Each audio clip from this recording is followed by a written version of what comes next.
I was on a tactical strategy RPG kick, having just come out of Cross Tales, started a replay of Fire Emblem Thracia 776, and watching a friend punch their way slowly through Tactics Ogre let us cling together, when I got a message wondering if I'd like to check out a game called Crimson Tactics: The Rise of the White Banner. And, you know, who am I to say no to a game that looks like this? Before we get into the preview, we'd like to thank our Patreon supporters for making this possible. Please take a second to check out patreon.com/noisypixel to support independent game journalism.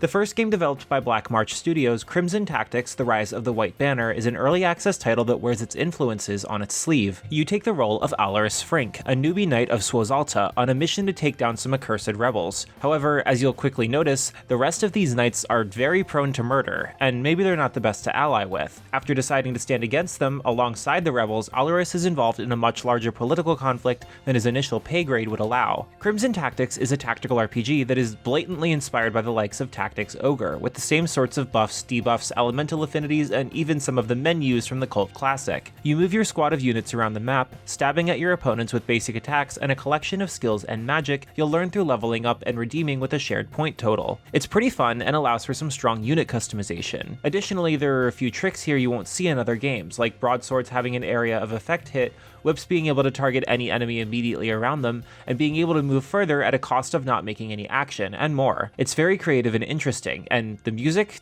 it rules. However, there is one debilitating flaw with the gameplay. It is extraordinarily slow. I was showing a friend how this game played, and they went, "Pyre, why haven't you boosted the speed? It's clearly labeled on the top right." And I had to go, "It's on its maximum speed."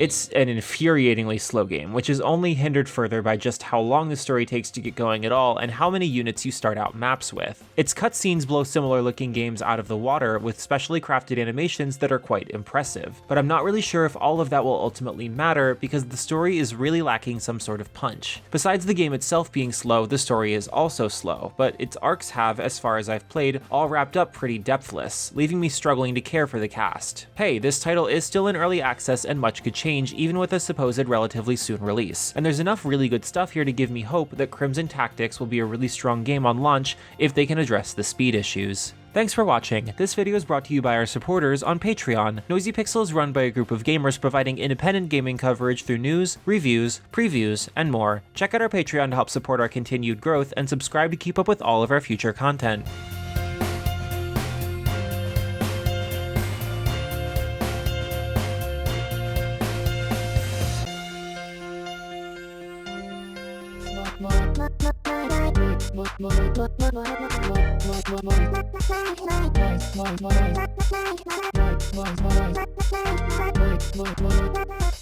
Noisy Pixel.